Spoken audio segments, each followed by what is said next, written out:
setter. I see some ass on the edge. Give that mindset to put your shoulder on somebody. Dig, drop. You're finished. Hey, first down. This is weird. It works the best.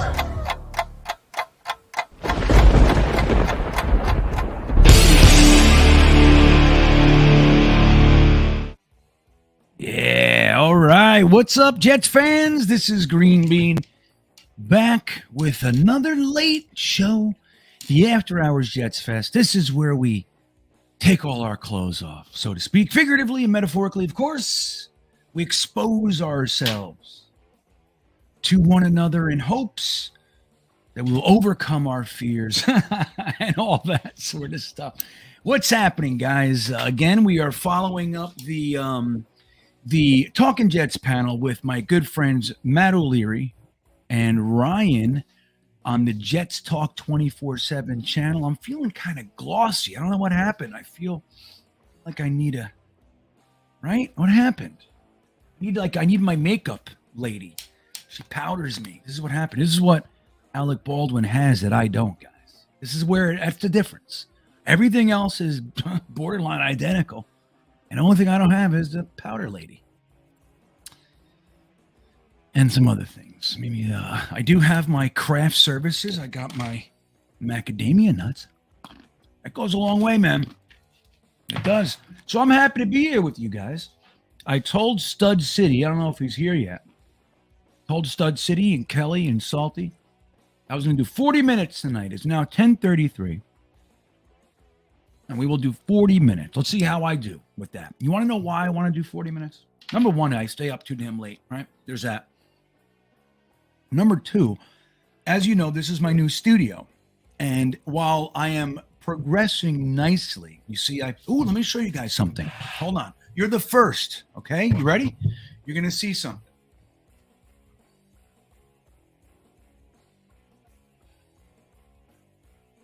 Here we go. Come on. What's that? Hold on. Do this. What happened with this one? Why aren't you starting? What's going on down here? What happened? There we go. What do you guys think? I'm not going to leave them right next to each other. Can you guys see that? Let me turn one off and see. It's probably better if we leave one on.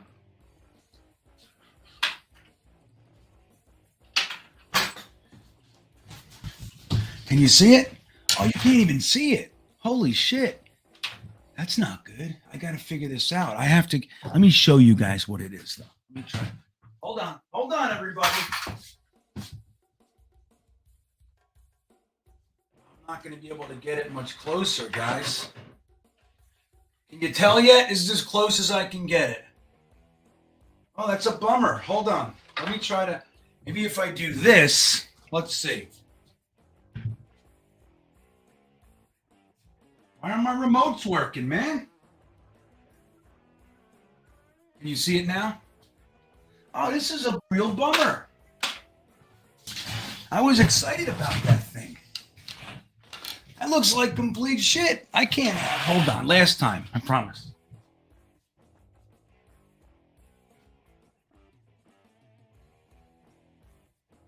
I can't have it. I can't do this, guys. Why won't my remotes work all of a sudden? I don't like it. Anywho, it's going to be hard to keep the 40 minutes if I keep doing that, huh? But anyway, I'll bring that closer so you guys can. It's hard. It just looks like a blob, you know?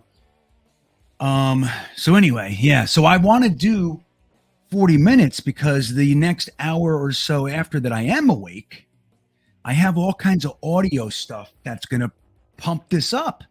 I have like audio stuff, camera angle stuff. I have a lot of equipment that admittedly I don't know how to use, right? I don't know how to use it. So I got to figure it out. I got to plug it in. I got to read the book. I got to do the whole thing. So anywho, this is the only real time I get. Like during the day, I'm with my daughter most time, and then my son and my daughter. And I'd love to try to get an opportunity to hang out with my wife, but that's not so often we get to do that.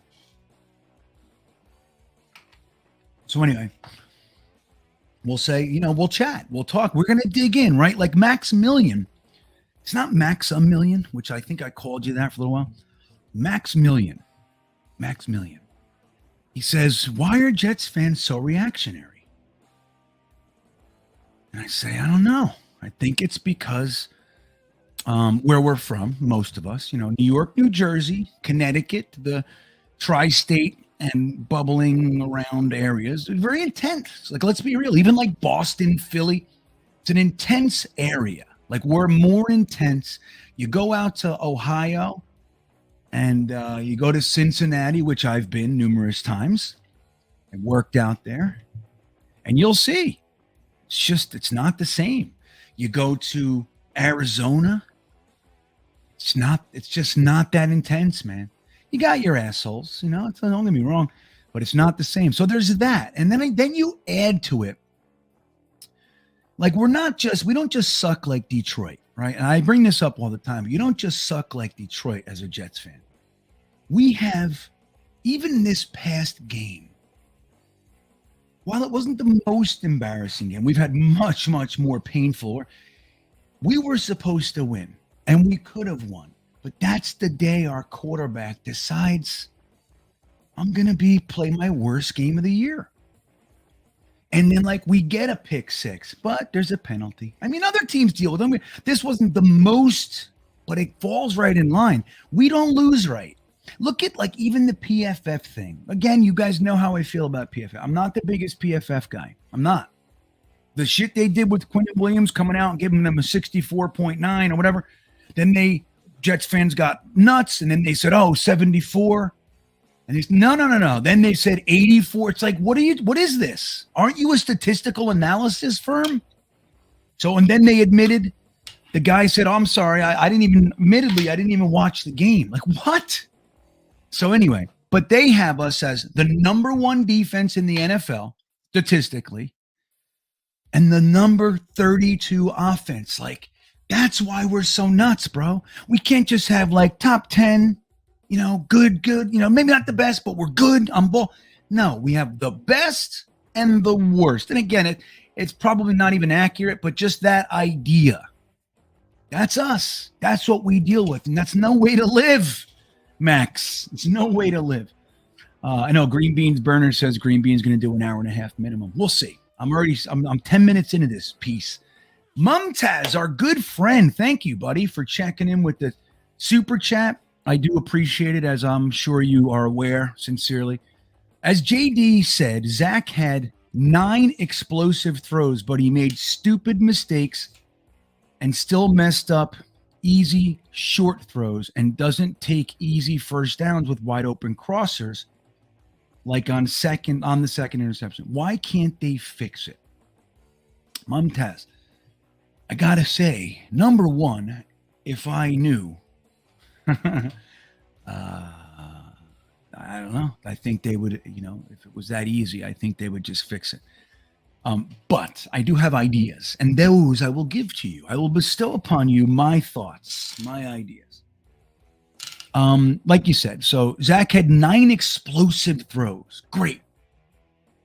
The one to Garrett Wilson was perfect. In stride, the whole thing. Perfect. The Denzel Mims explosive play, great pass. You got to give it to him. It's right on the money. But Denzel Mims made that explosive. Let's be real. I don't know what the other 7 were. Tyler Conklin made very good pass. Nice, short. But Tyler Conklin fought his ass for the other 7 yards. Uzoma did something similar. So there was a lot of real effort around Zach, trying to take that one moment and make it into something, because the moments were fleeting. But here's what I honestly believe. Zach is afraid. Now, why? Maybe it's the offensive line. He doesn't feel settled. Whatever it is, Zach is out there playing scared. That's my interpretation. I could be wrong, of course. but I see him scared. I see it in the way that he runs. Now, granted, again, I want to make sure that I say I'm impressed with how well he can escape pressure that's coming. And we have seen completely unblocked defensive linemen. Unblocked defensive line. How can that even happen? So we've seen it. We've seen linebackers. And then, of course, we've seen cornerback, safety blitzes, and that sort of thing.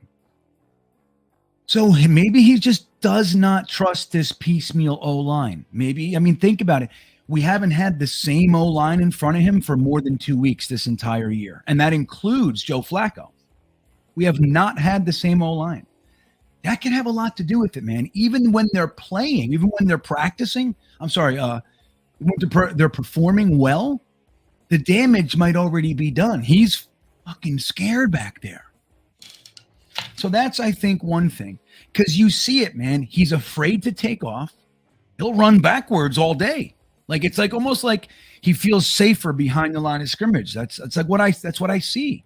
He will run 58 yards back and forth, backwards, all that shit, but he won't run 8 yards to get the first. You know what I'm saying? Seems tentative to me, Mumtaz. And then I'm telling you right now, he does not have the confidence either in himself or just to pull the trigger, like that he'll hit it, or just to do it, to throw his receivers open. He does not have it. He will not. He's done it a couple times. He did it with Elijah Moore once. They made a big deal about it, like Baldy, or you know who it was? It was Robbie Sabo broke it down. It was anticipation. You know, he threw it to the spot and trusted that Elijah Moore be there, and it worked beautifully. He's not doing that. He's afraid to do that. Like you see, like when you play a team like the Denver Broncos and even the Patriots, you know, their cornerbacks are good. You're not going to be wide open that often, like floating around the middle of the field. Hey, that's rare. Open is you're in front of him far enough that his arm can't be in front. So you got this much space between you and the receiver. He's behind you, right? That's open. And if you can throw it a little before it, he's wide open. If you're good enough to throw it where your receiver's going to be, that he has to reach out a little bit and get it, he's wide open. Zach, he's not pulling the trigger. There are guys open all over the place in that respect.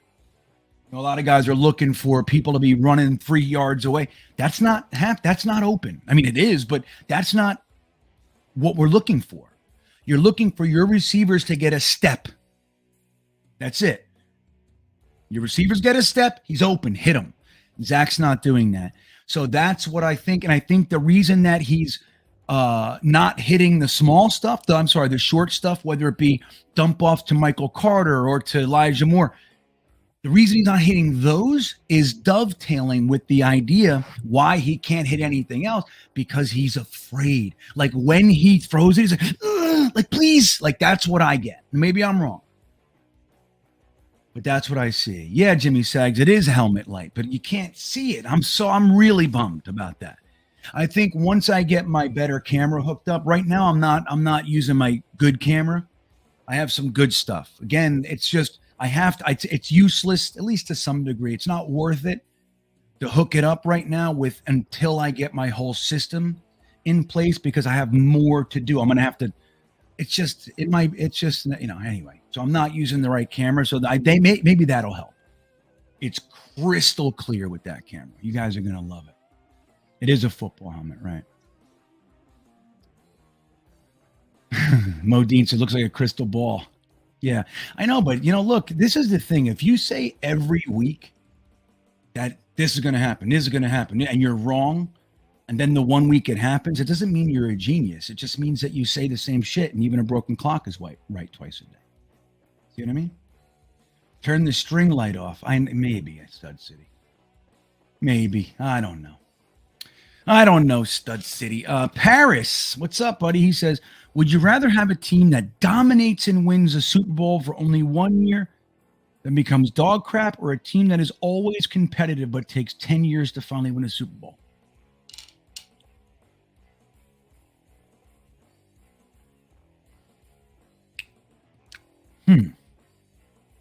Well, I'm inclined to say Super Bowl, right? I'm inclined to say that because that's the goal. Why would you not choose the goal, the ultimate goal?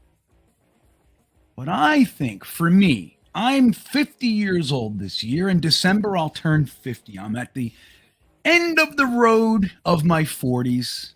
Interesting decade. And I'm just looking to have pride in my team. That's what I'm looking for. Now, a Super Bowl would give you that. But winning a Super Bowl and then 2 years later having 3 wins, shit, we see coaches get fired from. I mean, we saw Doug Peterson. He took the Eagles to their first ever Super Bowl victory. First ever.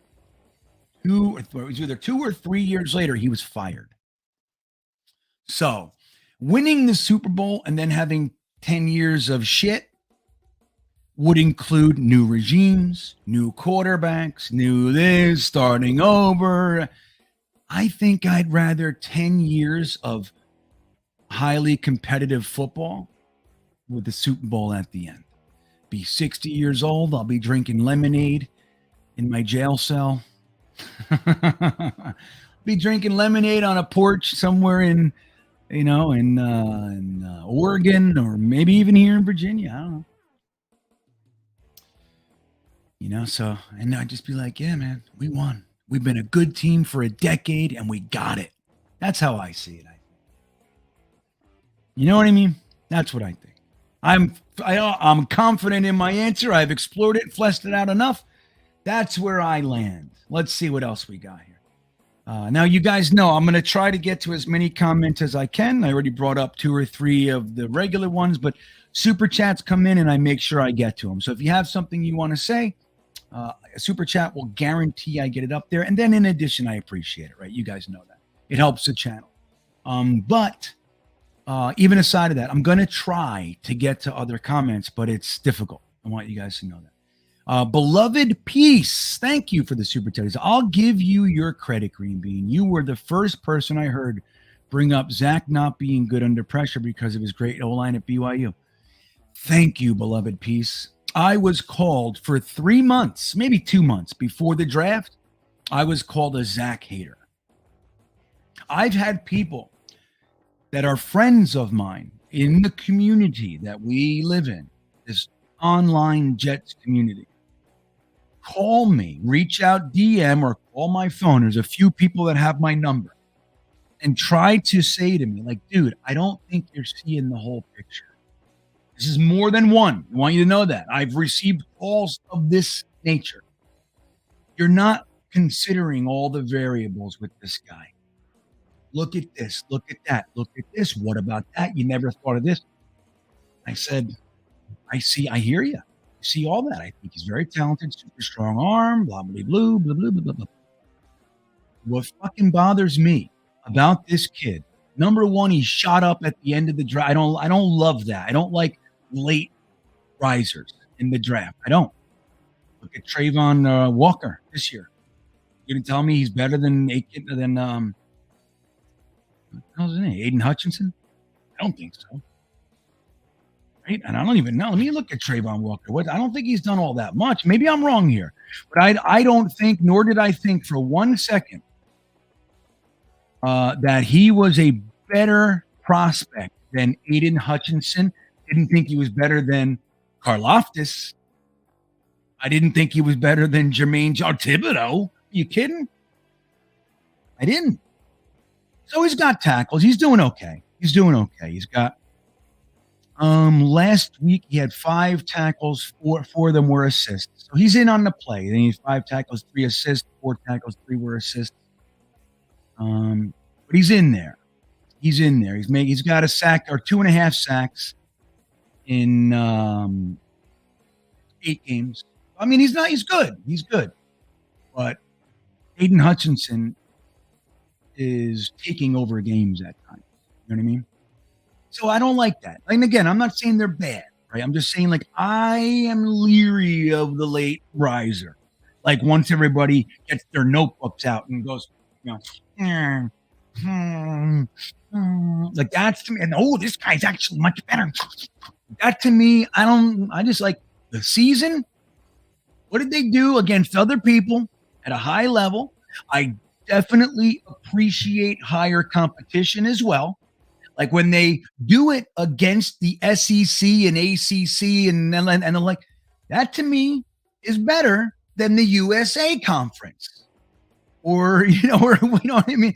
Like that to me it has more weight. Then when you add the combine is where you take all of that and you refine your guys that you like from the play. And you look at their athleticism, which could really be indicators of upside. And if you have coaches that like to do X, Y, and Z, you know how they're going to handle that by the combine, the interviews, the drills, and the like. There are guys that they're complete, mid-rangers, all draft. All season. Then they go to the combine and they run real fast and they jump real high and they leapfrog 3 rounds. That makes me nuts. I don't like it. And Zach was one of those. He wasn't even in the conversation for much of the season. It was 3. It was Fields, Lawrence, and Lance for much of the season. There were other guys. Don't get me wrong. There were other guys. But it was all of a sudden to go to number 2, I thought was concerning. The other thing, and really my only bugaboo about Zach, was my thoughts were, okay, if we like this kid's upside, we like his moxie, we like his arm, we like everything about him, we had better know it's going to take him 2 or 3 years to adjust to the NFL game. Because he is not playing that at BYU. He is resting behind one of the most comfortable pockets in the entirety of college football. Almost no pressure. And when he was pressured, he looked like a different quarterback. Not to say he didn't still do nice things. He did. But he was more erratic. He was less accurate. All those things. I said, okay, that's great. I like him too. But I am not sold. And if I had my druthers, and beloved peace, you will remember this. If I had my druthers, what's a druther, Jets Forever? Let us know in the comments, Jets Forever and Modine. Tell us what a druther is in detail. If I had whatever those druthers were, I would have been the team that traded back with the 9th. I would have gotten, and I said it then, and I said it after, and you know what I mean? And again, I was on board with it. I would have been the team that got 3 first-round picks and a third, maybe even more, because it's another whole pick upward. I think 3 and a third is fine for me. Thank you. Happy doing business with. Maybe I throw in a 4th, 5th. Give me next year's 8th, for God's sakes, But I would have done that, and I probably would have, not that I saw this coming, but I probably would have Justin Fields. That's who I would probably have. Potentially even Mac Jones, who I didn't love, but I didn't hate. Okay? I definitely did not hate him. A lot of people did. I remember a few people, they were like, he's a waste of a pick, and I didn't feel that way. Didn't love him, though. I liked them more than a lot of other people. Let me see something here. I want to see who. I want to just try to remember and get this right. Your 2021 draft, right? Let me just see something. I want to just look at this real fast. Yes, that's it. Okay. Here's the truth of it.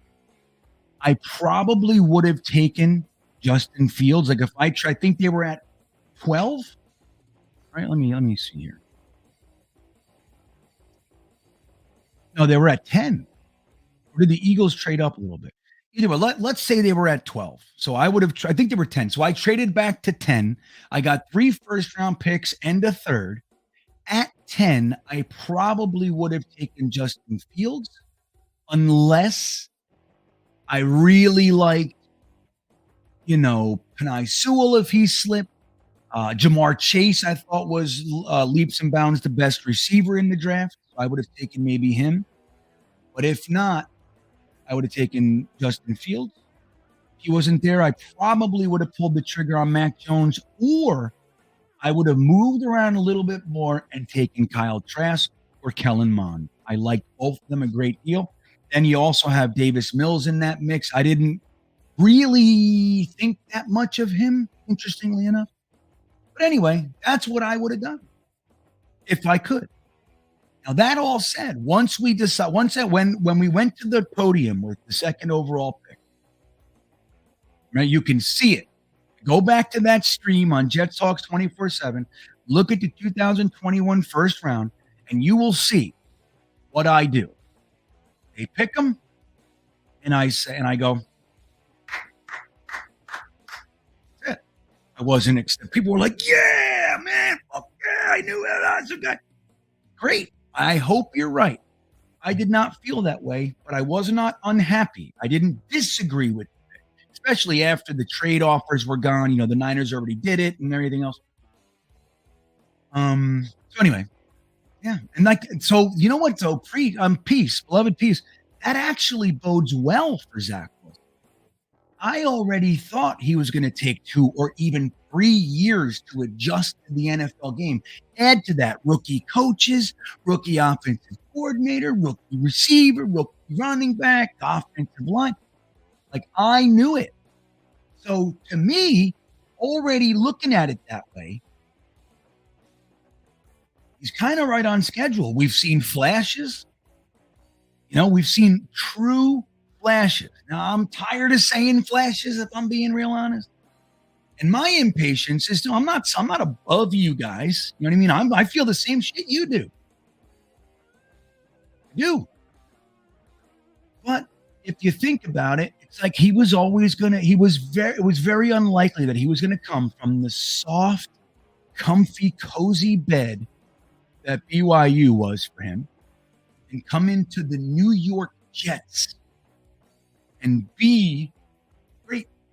He was more than likely going to have to adjust to all the madness that he has never seen before in his life, from the game to the sport to the field to the stadium to the owners to the fans to the media. He's never seen anything like it. Never. He probably calls his dad, his friends, and goes, "Bro, you don't know. It's a whole different thing." Out in Utah, he was the king. He was fucking king of the world out there. Nobody said anything bad about Zach. No, not even his beautiful girlfriend. He had everything. So there you go. Radovan Merkovic, thank you for the super chat. He says, remember when people were calling for Ulbricht's head? Yeah. How much of a DEF being good or defense being good is just the talent on the roster versus a result of Ulbricht? I think it's both. I think a poorly designed defense with the defensive coordinator that is lost in the nuances of the game can absolutely ruin a talented squad. That said, a really good defensive coordinator can be stymied by the lack of players that can do what he needs them to do, right? So it goes both ways. But I will say, a really good defensive coordinator can make a less than stellar defense look really good. We saw it 3 years ago. Greg Williams let's look at his defense. He had nobody on there. The first year in 2019, nobody. He had Quinnen. Quinnen was a rookie. I mean, dude, he had nobody. You know, our big name was, I even forget his name. I mean, we had Jamal. We had Marcus Mace. We had those guys. What was our line? Jordan Jenkins. That was our big sacker. Jordan Jenkins. You know what I mean? Darren Lee, yeah. No, Gaze traded him before that. I didn't know if it was next year. Greg Williams made them a top 5 defense, dude, for portions of the season. Now, we ended up being really good at the run, and we gave up more in the pass, but he was able to cover that. He's a mastermind defensive coordinator. Now his ideas are antiquated, and I thought he fell on the sword for a really, really bad organization. Gase was gone anyway. He was walking dead. Dead man walking, as they say. And they still made Greg Williams fall on the sword. I didn't like that. It's like they gave Adam Gase the last. Don't forget, Adam Gase was on Joe Douglas's level. Joe Douglas was not his boss. Do not forget that. Adam Gase wanted one more power move, and he fired Greg Williams for doing something he'd been doing all year, and it's been working. And to live by the sword, die by the sword. It just is. Zero blitz. It wasn't for the rookie biting. It worked. A bit. You know what I mean? Rookie undrafted free agent, Lamar Jackson bit. So, it's one of those things. Now, so like Jeff Ulbrich, let's be real here, Rodney. His head was being called for very good reason. The defense was 32 in the league this year. So we were 32nd in the league last year. We brought in Jermaine Johnson, Sauce Gardner, DJ Reed, Whitehead, Quan Alexander. We had CJ Mosley and Quinnen Williams. We also brought in. We were getting Carl Lawson. We got Jacob Martin. We got Solomon Thomas. So we brought all these guys in. Michael Clemens. We were still 32nd in the league. Now, just like so many things, we jump the gun. We react too extreme, not too early, too extreme. That's why, I've been saying for a couple of weeks, I'm concerned about Zach. I'm not out. I'm concerned. I have feelings. I have thoughts. I'm like, I don't like that. That was not good. And it's not a singular item. I've seen it 10 times now. I'm concerned. You know what I mean? That's what it is. So I think that what we do as a fan base is not that we react too early. We react too extremely too early. That's what we do. So clearly, we were calling for Ulbrich's head. I had concerns about him and Solomon.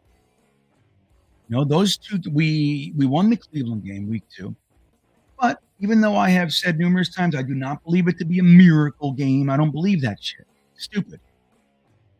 They stopped. They were they thought they had beat us, and they didn't. And we came back and punched them square in the face and knocked them out. It's 30 seconds left in the 10th round, and you're dancing.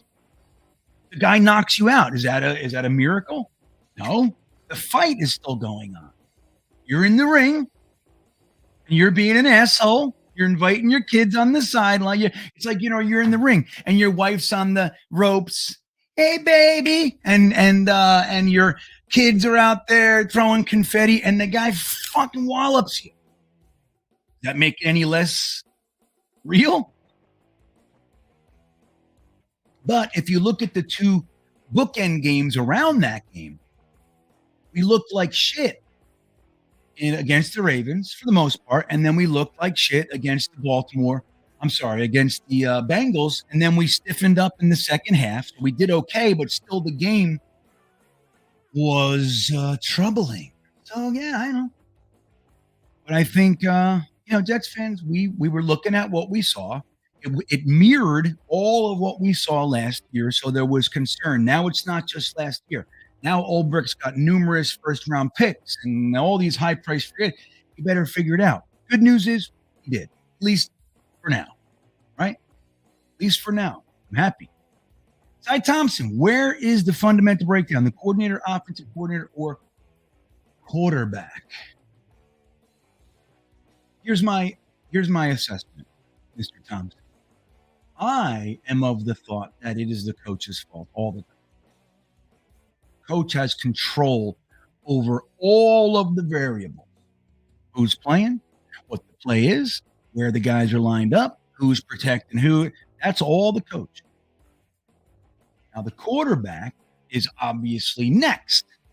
He's got the most control over what happens on the field because he's got the damn ball every play. So I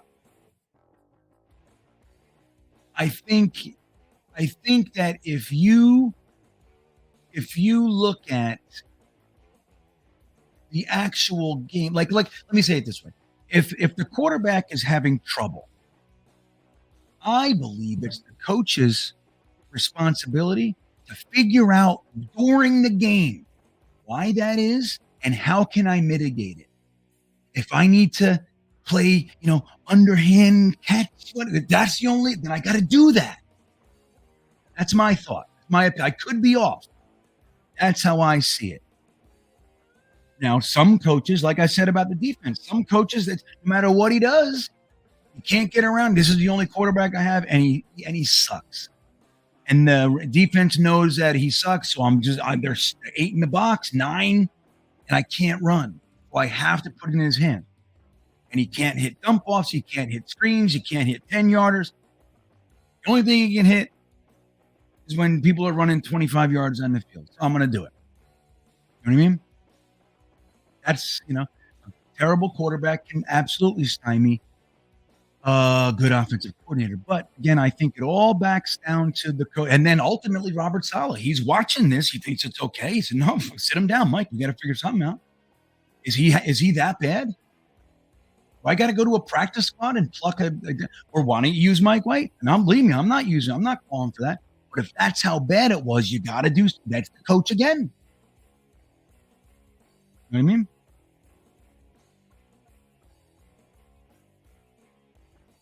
Let's see. I see people talking about Zach's O-line. I'm going to tell you this. This is why I did not watch BYU during the year. What I did, I could give 2 shits about BYU during the year. With all due respect, it's just there's a lot going on out there, and BYU is not on my radar. Even though one of my favorite amusement parks is right there in Salt Lake City. It's a hidden gem. It's a bucket list park for me at one time. I've now been there twice. Called Lagoon, right next to Salt Lake City. Love it. Love Salt Lake. I don't give 2 shits about BYU, right? So what I did was after the season, when we were comparing quarterbacks, I watched numerous games, full games of Zach Wilson. That's what I did. And then I read and watched other people's evaluations to see if, they're professionals is what they do. So they're going to be better at it than me. So I'm going to get there to go, oh yeah, okay, good. I'll look for that. I'll see what I think of that. But that's what I did.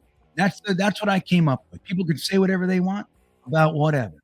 And I watched it. What I saw was a guy who could have barbecued burgers back there behind that outline. And what did they say? They were all 26 years old because they do the thing before college in that culture, religion, whatever. And then they come back and they start college at 22 or 23. And, it is what it is, man. But I'm a believer that you have to factor through all that stuff to make your real decisions. Now, look, I can't praise Joe Douglas and then say that he's stupid for that he didn't do. I know he's doing all that stuff. I know Joe Douglas is factoring all that. He's got Phil Savage. He's got Chad Alexander. He's got Rex Hogan. He's got all his guys. Very respected men. They're looking at it.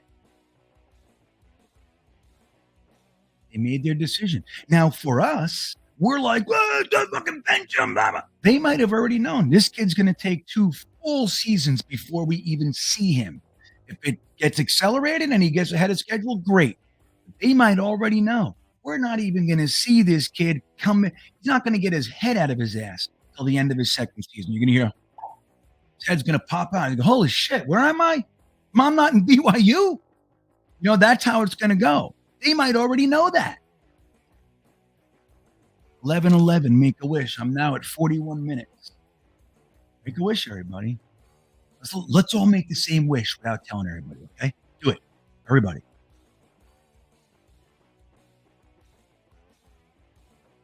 Did it?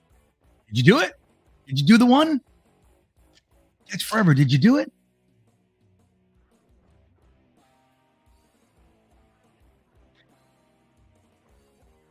AMG, did you do the wish? Jack White. Come on, guys. Jets Chaos. What's up, buddy? What are you doing? Want to come on? I'm inviting people on. If you want to come on, we'll do 15 minutes and then I'm going to go. I'll get it to 11:30. Okay. Let me know. Whatever. What's his name? John. Jeremy. He still hasn't found the Druthers. Where is it? I mean, I skimmed, so I don't know. Did anybody see Druthers? Put it in there now. I'm looking at the bottom of the chat. Xavier Poe did it. Nice. JETS ate mushrooms at Lagoon. I ate mushrooms.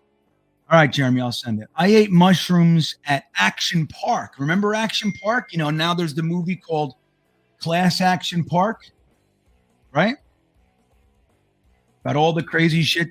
I used to go to Action Park numerous times each year, 2, 3, 5, 10 times a year, whatever, depending on the year. The last time I was ever at Action Park, I went with my buddy Rob, who's now a New York City police officer. And we took mushrooms and we went on all the crazy ass water slides. And I still remember they had a slide that went into pitch darkness. It was in that Roaring Rivers area, Roaring Rapids area, you know, like that looked like stone. You could cliff jump and all that. It was a water slide that went like into the mountain there. And I took mushrooms and I was already floating. I was already really good. Waited on the line. Everybody's faces were fucking doing weird shit. And I went into that damn slide. And I'd never been on that one before. I don't know how. Maybe it didn't exist. I don't know. But that day I did it.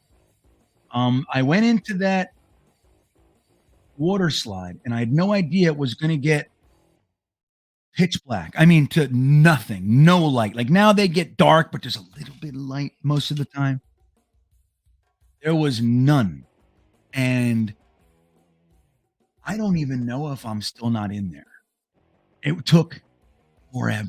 It seemed to me like the longest water slide I had ever been on. I was like in the pitch black. That's what it's felt. I had to tell you, I don't even know if I ever came out. I could still be in there for all I know. There he is, Jets Chaos. What's up? How you doing? What a thing to walk into. I came in and it was just you doing these weird movements. What's happening? You know? I thought you were imitating the guy in like that you box in that. Remember that old boxing game, the Mike Tyson? We had to like work your way up. You Yeah. look like that first Glass player. Joe. Yeah, that you were Glass Joe, or just Yeah. Do you remember Atari boxing? It was just like you were looking down. It was like a head and two gloves. Man, Atari was like, it's so funny because it was so much fun, but like if you look back, the graphics are a joke. You're a dot. You know? Yeah, it was amazing. I mean, you think about those guys, the path they were forging. Like they had the figurative machete. They were the ones walking into the jungle, man. They were just like making it up. Yeah. You know what I mean? Yeah. Those guys.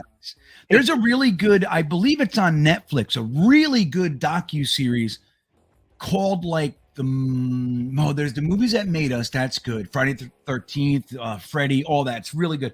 There's another one. I forget the name of it, but it's about the history of video games.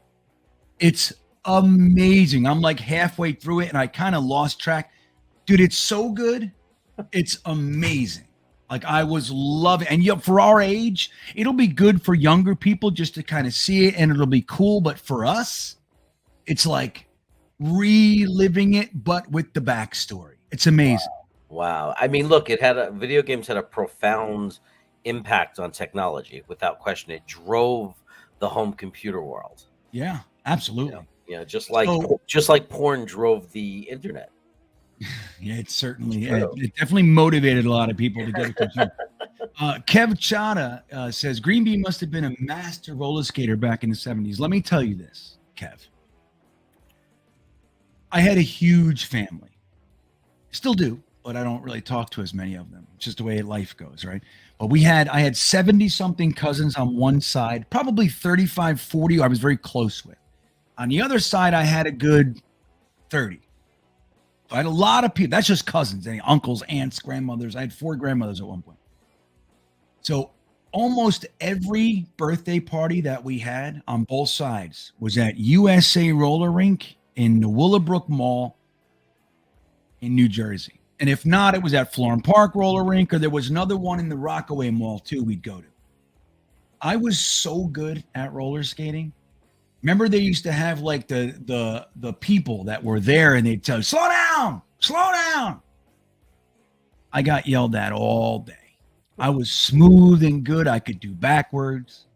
I was something else. Now, just so you have this information, Kev, the last time I went roller skating was probably 21, 22. I was scared for my life. Like literally, I could not figure out how to, I was like walking with them. I couldn't figure out how to like roll. That's how it goes. Your intro music is still playing, right? Is it? Oh yeah. Why don't you tell me that? I just realized it because I have when I'm here in the studio, it's like I could hear it. I couldn't hear it on my phone before. I'm not playing it. Just started. Yeah, it was like in the background. Now it's gone. It was in the background, very low, and now it's gone. Like it was done, and then it was playing. Let's see how this goes. A little bit of music behind it. Just talk. So, Jeremy, let me ask you. I haven't talked to you. I talked to you at the game. Right? We were streaming together, which I haven't looked back. I don't even know how I sounded. I could have been screaming the whole time. I don't know. It's loud in there. Yeah. No, you were okay. You were okay. You were okay. But how you feeling about the game? Let's spear point it. And did you have feelings like did you go one way or the other about Zach after the game? Michael Fuller, Robert Saleh. What are you thinking? You know me. I like while it's happening, I can't control it. I melt down a bit. I'm like, oh my God, he's not getting better, and I'm like, all down, and then I recover from it. And I remember that every single quarterback in the NFL, great, good, average, bad, has worse game than others. Like Brett Favre has had awful games. I mean, everybody. And I don't want to just name great quarterbacks. Average quarterbacks, Vinny Testaverde, whatever. Anybody you want to name has had horrible, just horrendously bad days. And he was doing fine. I don't care if people don't. I don't care about people who look at box scores. The first 4 games, he was doing fine. He was running for his life. He was avoiding sacks, and he was keeping us in the game, and he was playing smart. He was doing what he had to do. It wasn't his fault he wasn't putting up big numbers. The game plans literally were to run the ball and control the ball and be safe and not turn it over. I mean, against Denver, against Green Bay, and he did everything he was supposed to do. This was his first truly bad game this year. And I'm putting it in perspective. It was just a really bad game where he made mistakes, and it weren't the same mistakes he made a year ago against New England. Like if you look at the interceptions from this past Sunday and last year, they're not the same interceptions. Last year, he was being fooled. Last year, he didn't know what was going on. This year, he was playing, it was complete hero ball, and it was just ridiculous decisions. And, one of them, he was trying to throw it out. I mean, it was more just... it wasn't that he was a deer in headlights that didn't understand what was going on. Yeah. I think that's, appropriately said. I don't like salty nuts. I don't like this argument. And like Jeremy just said, like we bring up these great quarterbacks, The difference is with Zach and Peyton Manning is that in his second season, at this point, he was not doing that. Okay. The other thing is he was throwing 3 picks and 3 touchdowns. Like he had, like Zach Wilson had 9 touchdowns and 11 picks his first year. Granted, you look at those picks, and I've deconstructed them with you guys before. 4 of them hit his receiver's hands first and whatever else. But let's be real. Peyton Manning had 33 picks, but he also had like 35 fucking touchdowns. It was different, man. Very different. Troy Aikman, we could look at Troy Aikman's stats.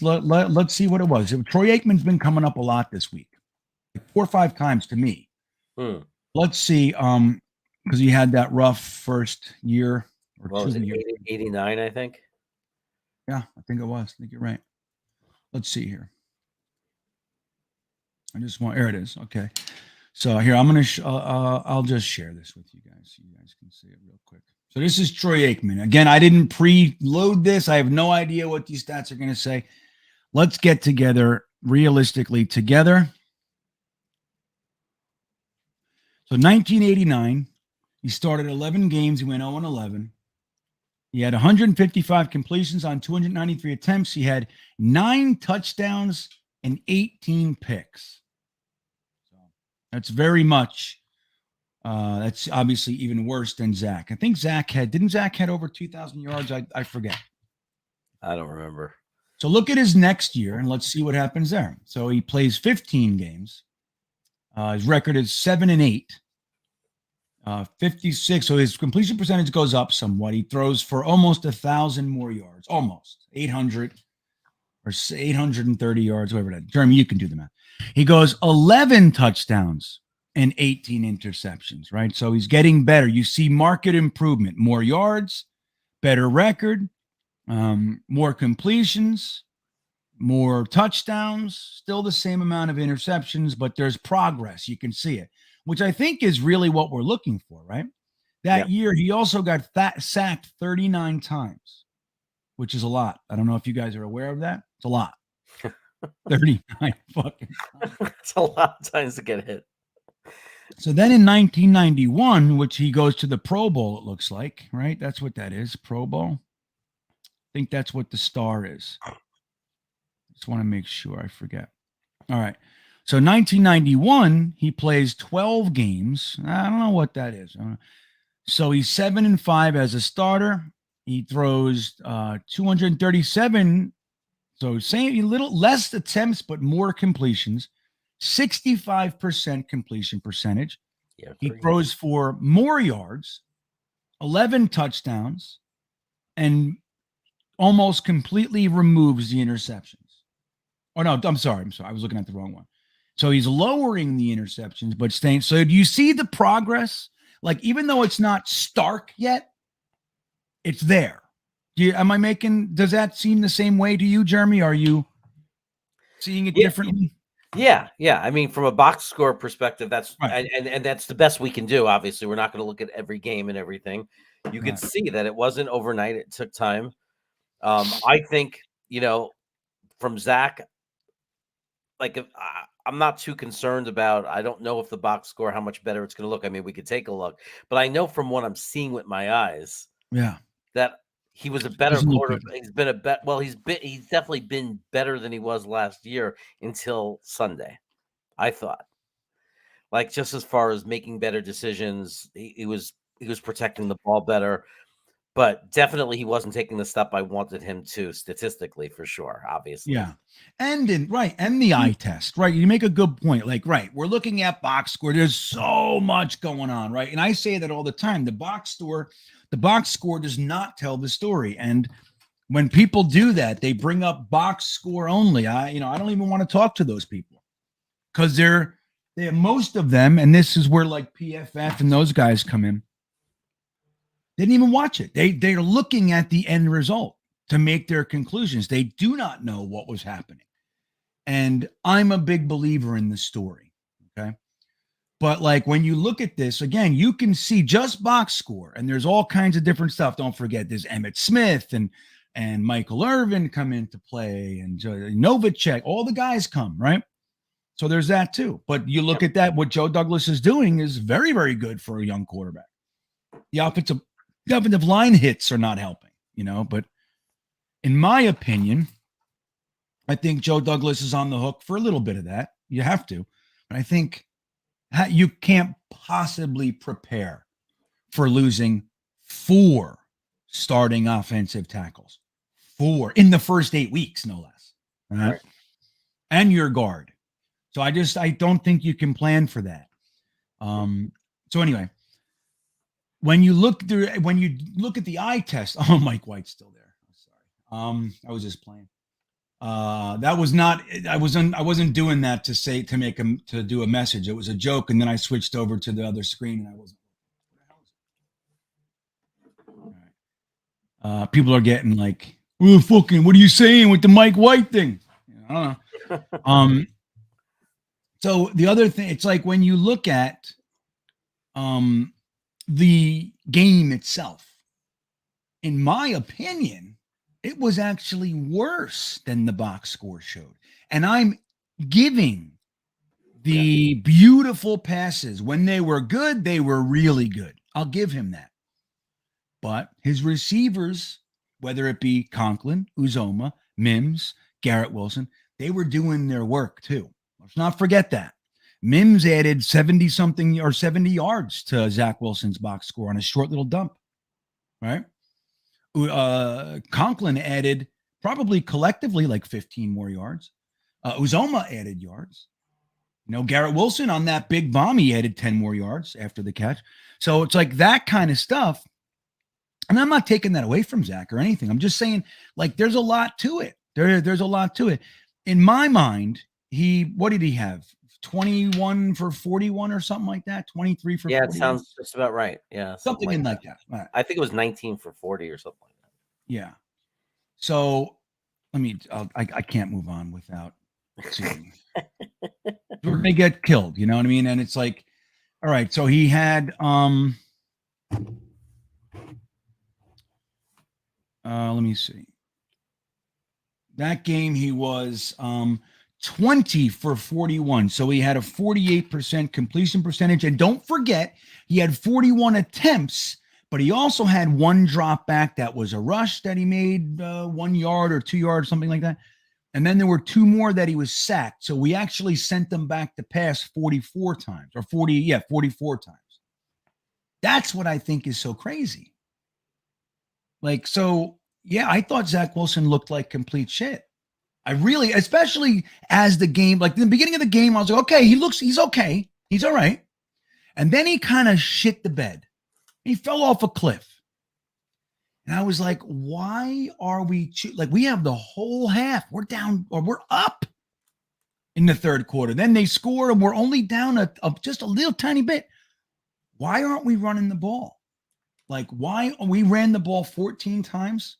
If you count Zach's rush, it's 15, I think. So, you know what I mean? It's just crazy town. Now, look, you look at the throwing the ball away. I thought he did better with that. But the thing is like those throwing the ball out of bounds, that was after 12 seconds of madness. You know what I mean?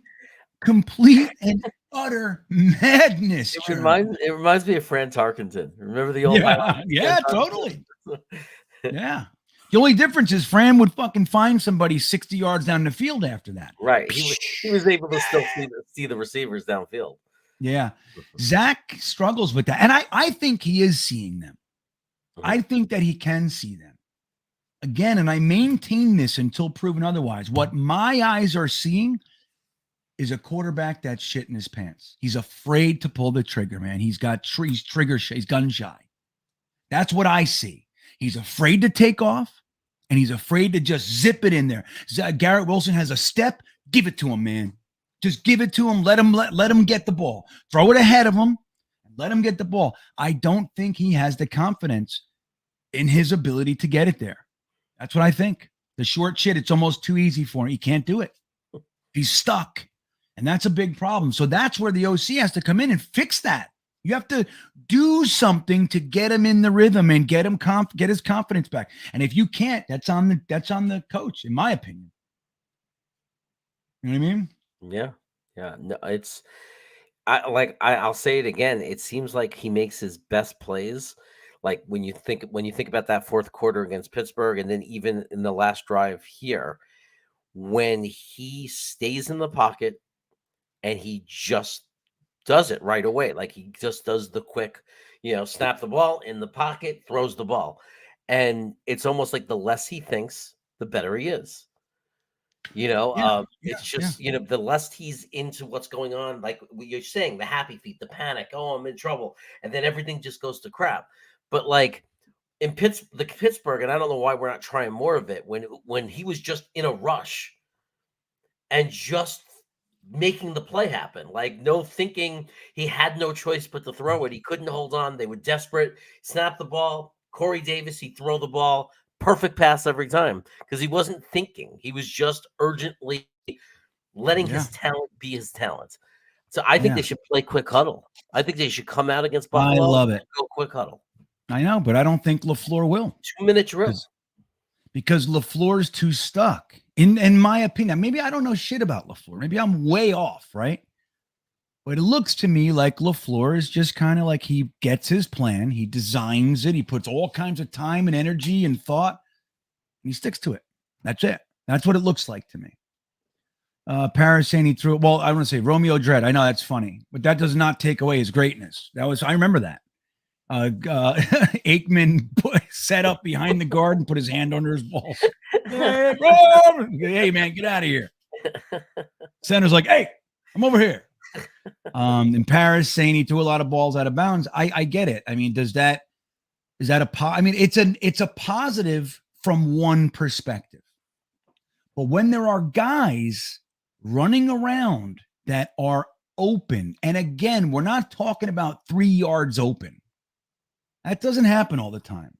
You got to be able to hit your guys when they make their break. They make their break. They got one step on the cornerback, and you got to zip it. He can't see that, and he's throwing the ball out of bounds. I mean, there were numerous times he was running around. How many times I said, he's right there. Like, I can see he's open. Yeah. Now, there's somebody close. There's somebody 3 yards away. They're going to get him. Doesn't matter. Get him to him. That's 6 yards. Get it. And he's hesitant, afraid. And again, we only have so much information. I always love this, Edward. I know what you mean by that, most likely. I'm not saying to bench Zach. That's the thing. Yeah, everybody jumps to all the way to the end. So what are you saying? This? It's like, I'm not saying that. I'm telling you what I see today looks like this. And that could be troublesome. You know what I mean? Moving forward. That's all. I'm not saying bench him. I was in the fourth quarter because I honestly believed that a quarterback that can simply hit the 3 to 10 yard passes is going to win us this game. And that happens to be the one thing Mike White is good at. So that's what I thought. I mean, they were open. They were there all day. And we saw a couple times Zach took them and he threw it into Michael Carter's feet. He threw it into Elijah Moore's feet. The one play that they threw it at Elijah Moore, he was open. He was in front of his defender. He had if he hit him in the chest, Elijah Moore was going to have the opportunity to cut it and take off. He was going to. He was open enough. Like somebody said that. He was covered. Like, what the fuck do you think open looks like in this world? Right. In the NFL. NFL open, man. He Right. was open. Right. He's in front of, he had a yard and he was in front of, dude, if Zach hit him, he not only would have caught it and had a first down, but he had the opportunity to cut. He had that. And Zach threw it into his feet. Not even his feet, really. It was like 2 yards before his feet. So, that's the stuff. I mean, I'm not saying cut him. What? I'm sorry. I was just going to say, I think that the play you're describing, those plays disturbed me more than anything. Like, I understand the interception things we could fix. It's like he didn't get the ball out of bounds, like that kind of stuff. But like the one interception where he floated it and then the missed passes that you're talking about, that's what freaks me out. Like, why is he having that issue? Why can't he throw an 8-yard pass to a guy running across the field? Right. And that's the concern. And like, do I honestly believe that Zach can't throw that pass? No. So what is the obstacle?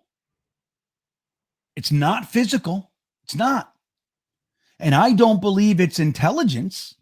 He knows that's the guy to throw this oblong leather thing to. It's something else. So when you remove what it can be, guys, and this is kind of my process of deduction. It's what I do in my real life. I'm a solution-based person. I built entire rehabs. I fucking literally made a huge sign for my whenever you walked in. I forget the first part, but it said like compassion, blah, blah, and solution-based thinking. That's what you're walking into. I do not like complainers. People, therapists say, "Oh, this has happened. This." I say, "That's really great. So, what's your solution?" Well, I don't have a. Then now you're just whining and bitching. Get out of my office. Come to me. You can give me the complaint, but I want your at least idea for a solution. And if it's not, doesn't work, no problem. We'll spitball it, workshop it, as we used to say. Unpack it, Jeremy. That was a big one. Let's unpack this together. You know what I mean?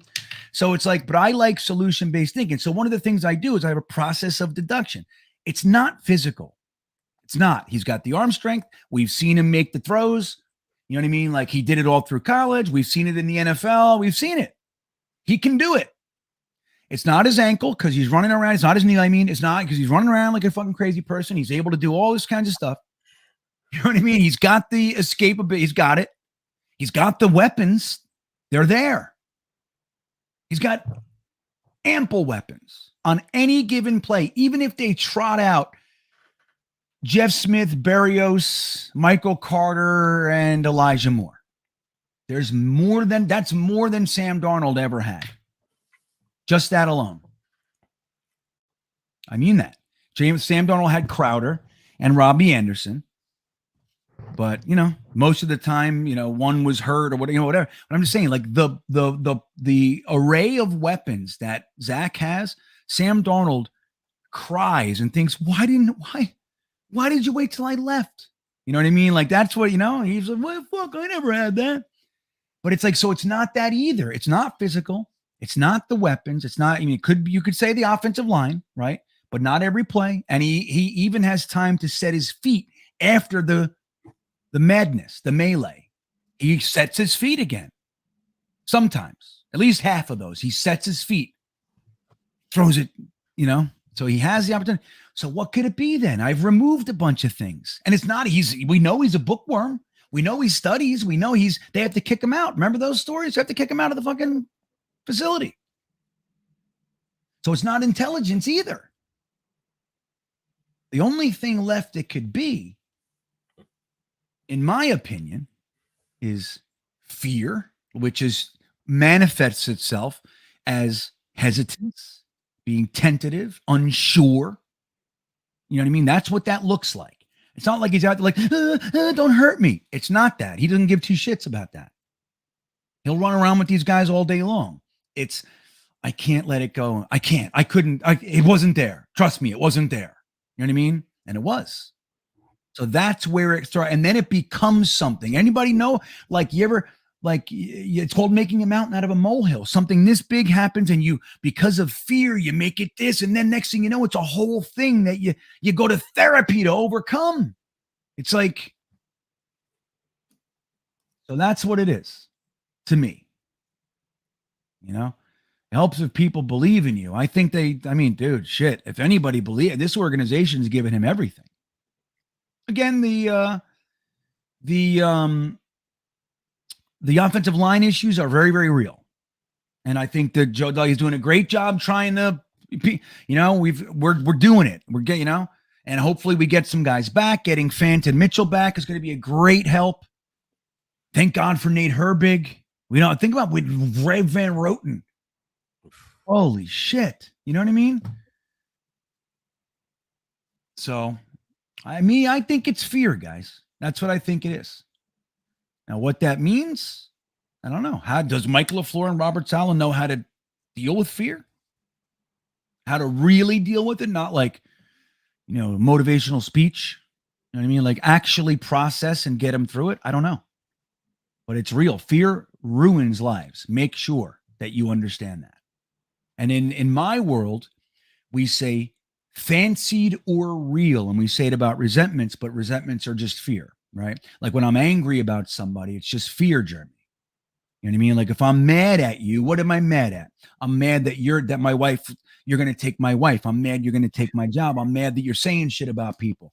And it comes out in his anger, but I'm afraid. Somewhere in there, it's afraid.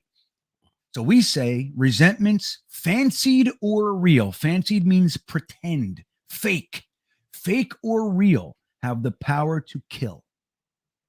That's what it is. So that's my fucking spiel for tonight. Fear, like fear of bees. Yeah, something like that. little bit, except not. But So Jeremy, in closing, fear. Look, you say, look at Jets Forever, clown Fear. show. Yeah, I know. Well, just forever, it's almost like he's watching a different team, different quarterback. Like I'm a big Zach fan also, and really pushing for him and hope he works through this and he's a great star, like we all are. But like, you can't sit here and pretend that it's going well. Like last week was I a know. really bad game. I Right. mean, and we're all agreeing that he has that great talent and that arm talent, but it doesn't mean anything if we can't figure out what's going on with him and why he's Right. not putting it together. I know, and people don't like to entertain the reality of any given situation. You know what I mean? You don't want to look at every option, then don't.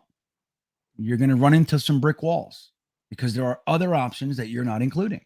One of them, sorry to tell you, is fear. You know what happy feet really is? I'm scared. That's what it is. I'm afraid they're going to get me. That's what it is. Happy feet is something we talk about all the time in the NFL. You know what alligator arms are? You know what footsteps are? He's hearing footsteps. Well, what does that have to do with anything? He's afraid. He's going to get hurt. He's going to get hit. So he wants to prepare himself. He looks early and he drops the damn pass. Like an Aesop's fable, Jeremy. So anyway, Brian Lemos.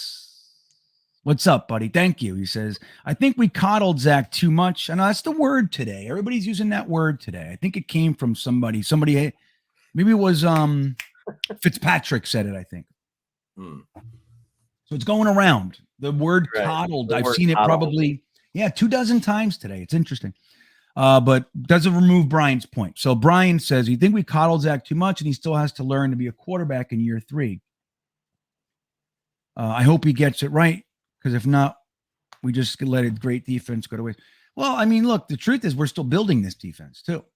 He's young. You got a young defense, man. Even the DJ Reeds and Jordan Whiteheads are in their early to mid-20s. Quinnen Williams still young, We're good. Jermaine Johnson. I mean, these guys are young, man. So I wouldn't say we wasted it necessarily. I think if we keep a bad experiment going, maybe, yeah. I don't know if we coddled him so much. I think they overwhelmed him. Like we've talked about this all last year. It looked like they gave him everything. And we were saying it last year. Like it looks like he's thinking way too much. And then they said it this year in the offseason. Yeah, well, we just gave Zach the whole book. You know what I mean? We just fucking said, here it is. You know what I mean? And I don't know if I agree with that. I didn't, it's not the way I would do it.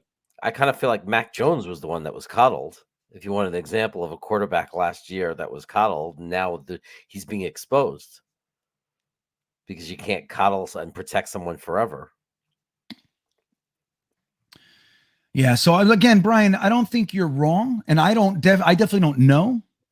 But however it lands, right? I think that they mismanaged it so far. Like even last year, like, look, let's be real. Greg Knapp died. He was the guy responsible for Zach Wilson. That's why he was here. Mike LaFleur was going to design the offense and call the plays. Greg Knapp was here to bridge it all, and he was the pro, the adult in the room. Peyton Manning, I think Steve Young, they all said, oh my God, the fact that he's with Greg Knapp, this kid's going to be fucking phenomenal. And he died. And we've been trying to they brought in Kavanaugh, which is as good as you're going to find, especially at that point. Thankfully he was retired, but he was here just to kind of help, and then he had his quarterback coach and all the stuff. And, I don't know. So coddled, maybe, man. I don't know. I think it's 1 year. I don't know. But I didn't like how they just threw it all at him. And I thought, the guy can't figure out how to use Mims. He can't figure out how to use Elijah Moore. Last year, I had big issues with all kinds of other. I'm like, why? 3rd and 1, no back, empty backfield. Just lots of things. There's lots of flags for me, And I'm not even saying I know better. I'm just saying there's lots of flags, shit that I think is simple and that nobody else does except us. And to me, it's weird. Jets Forever says, what's there to be afraid of? What's it? Well, let's see. Sucking is a big one. I'm a failure. Yeah, pretty big. Fear of failure is a big one. Yeah, ruins lives. So Jets Forever, you can play, and pretend that, you don't get affected by the same things that every other human being in this world gets affected by. You can do that. I know guys just like you. Or that at least do that. Maybe not like you. I was raised like that. Fear doesn't exist. Men don't cry. Don't air your dirty laundry. Don't tell this. Don't say that. Don't do this.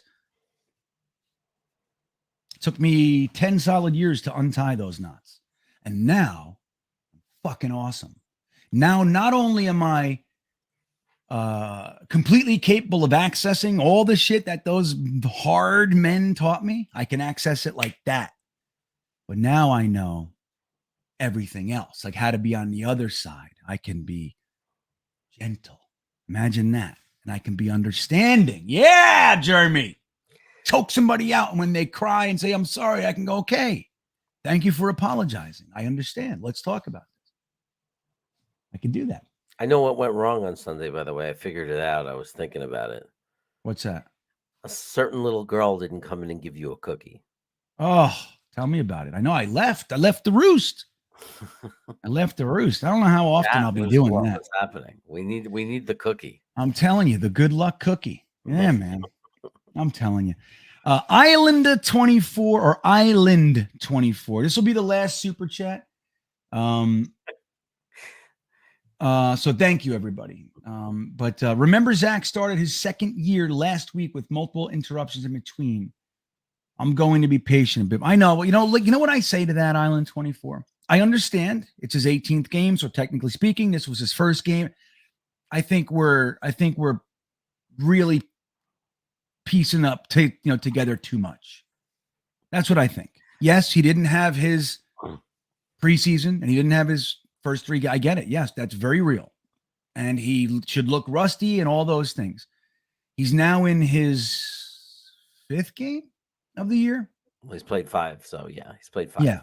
So he just played his 5th game of the season in his second season. Like whatever happens, that was his first season. He missed a few games. Like we don't like, it's like this. Island, I'll tell you this. I used to have people that would tell me I remember I'm a therapist, a rehab and all this stuff. People would come in and they would tell me, I'd say, okay, how much clean time? Have you ever had any clean time? And they'd go, I've had 5 years of clean time. I say, awesome. When did that end? And they'd say, well, the last time was like a month ago. I said, what do you mean? Well, I had 3 months that time. And then I had 6 months before. And then I relapsed. And I'm like, wait a minute. So you're telling me collectively over the last 12 years, you had 5 years sober? That's not 5 years sober.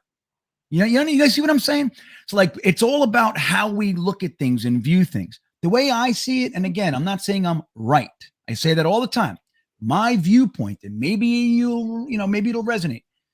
I think last year was Zach's first season. This year is Zach's second season. Whatever happens among those seasons and within is part of that season. I get it. Technically speaking, it was his 18th game. I'm not with that. It's his second year in the system. He had a full off season. He was training with the guys. He had Nikki, the nutritionist. It's a whole different thing. This is his second year. He happened to miss the first 3 games of his second year. And that's it. We just watched 5 games and he was an absolute horror show. Outside of some nice plays. He was a horror show. All he had to do was hit 5, 10-yard, 10, plays and we would have won that game. That's my firm opinion.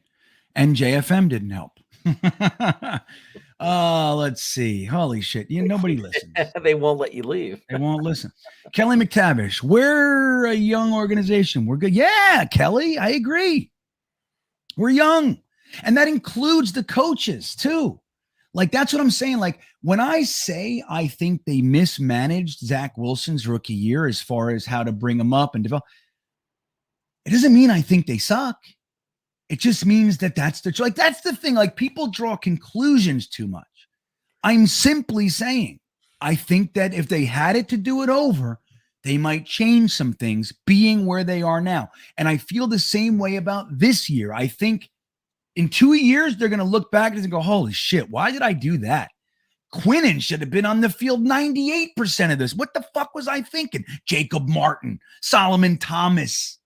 Why am I taking Quinnen Williams and Bryce Huff and Carl Lawson off the field for Solomon Thomas, Jacob Martin, and Nathan Shepard? They might think that in 2 years. Right now, it's where they are. And I could disagree with it, and I still believe they're going to be a success. And I don't know how I feel about Zach. A lot of my earlier concerns are still there. And as time goes on, it gets difficult. That's all. It gets difficult. You know, Sam Darnold's going into it. The first 2 years, we saw train wrecks and we saw really good games. Denver, Indy, winning those games, you know. Then he would get Dallas when he came back after mono. Looked like I'm like, oh my God, this is our quarterback. Next game was ghosts.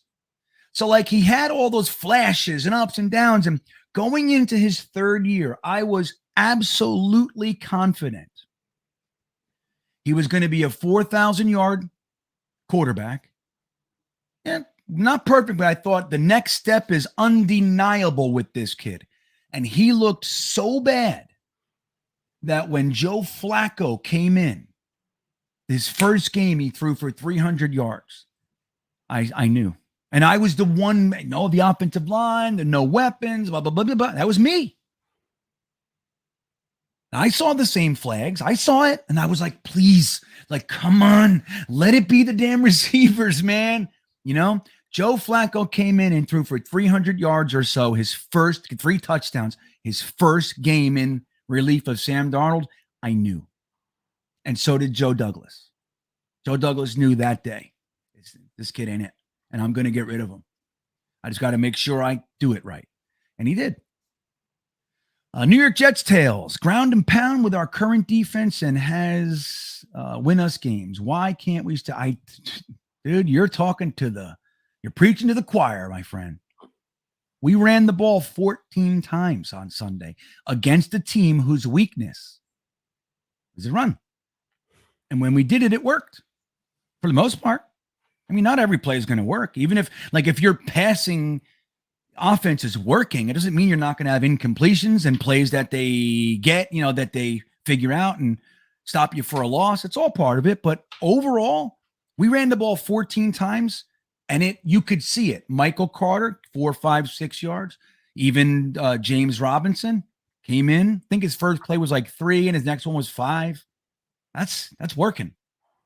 That's working.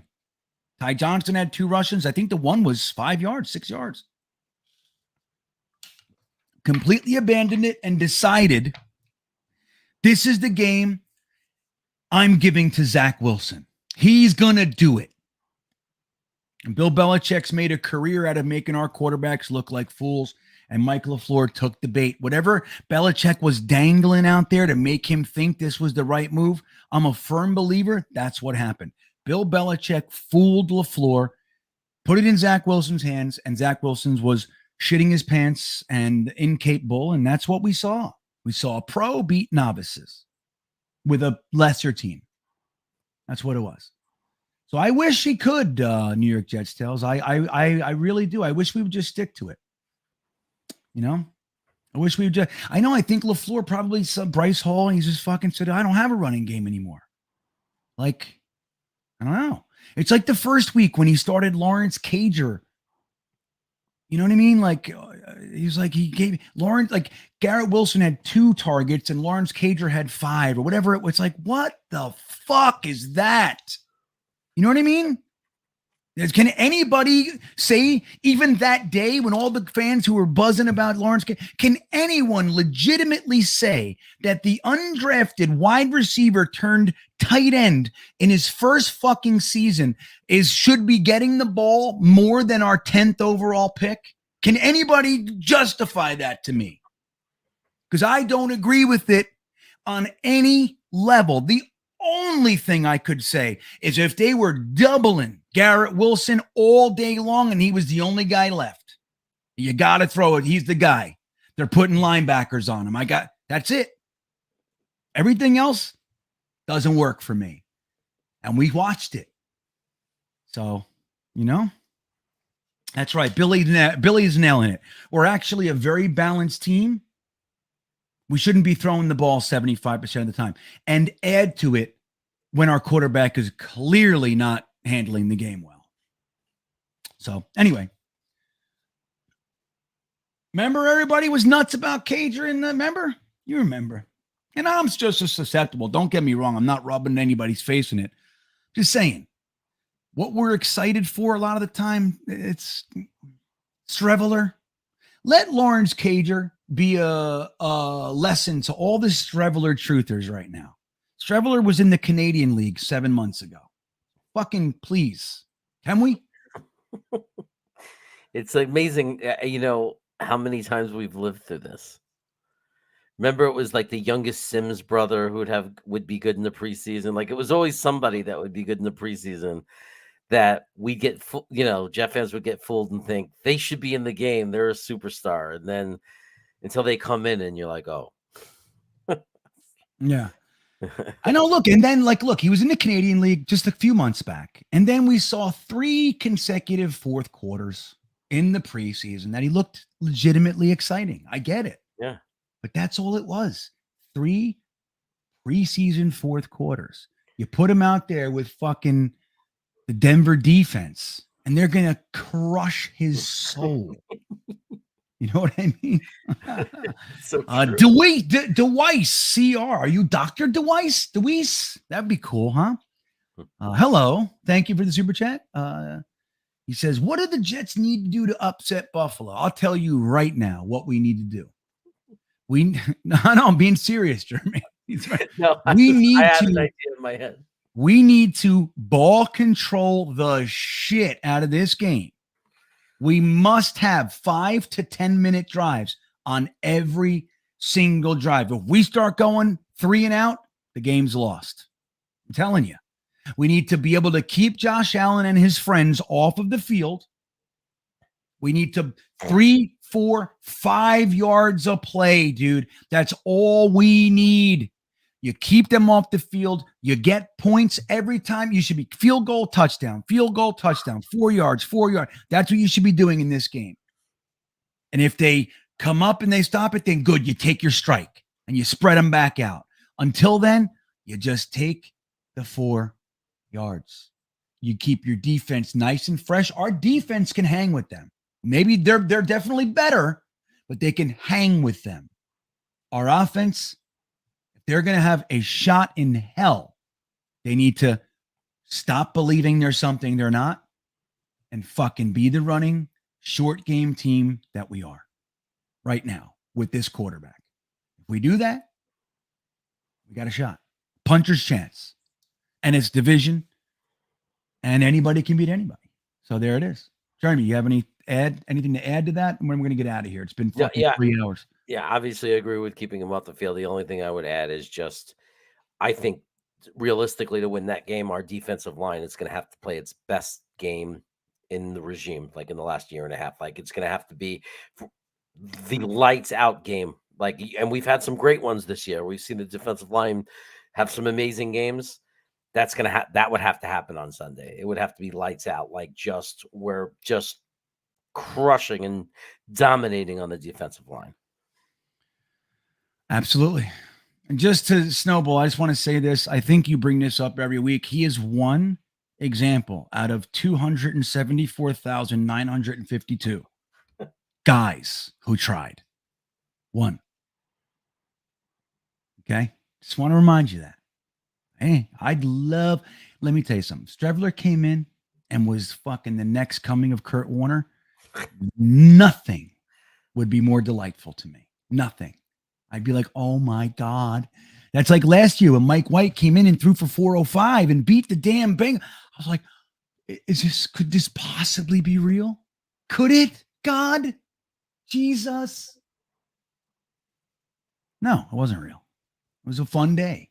That's all it was. Okay, guys, we're going to get out of here. Paris, look, buddy, an hour and a half. It's pretty good for my 40 minutes. I got shit to do in here.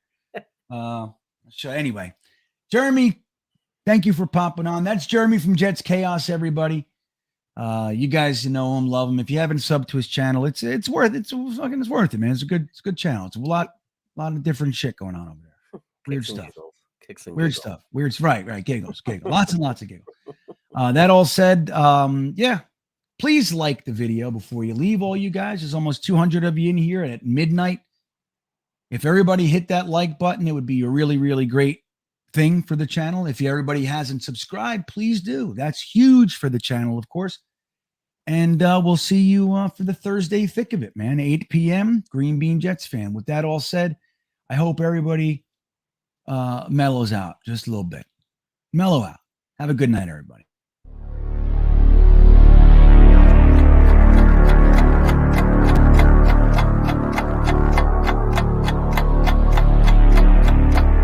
I think he's going to be day one, a violent vertical edge setter.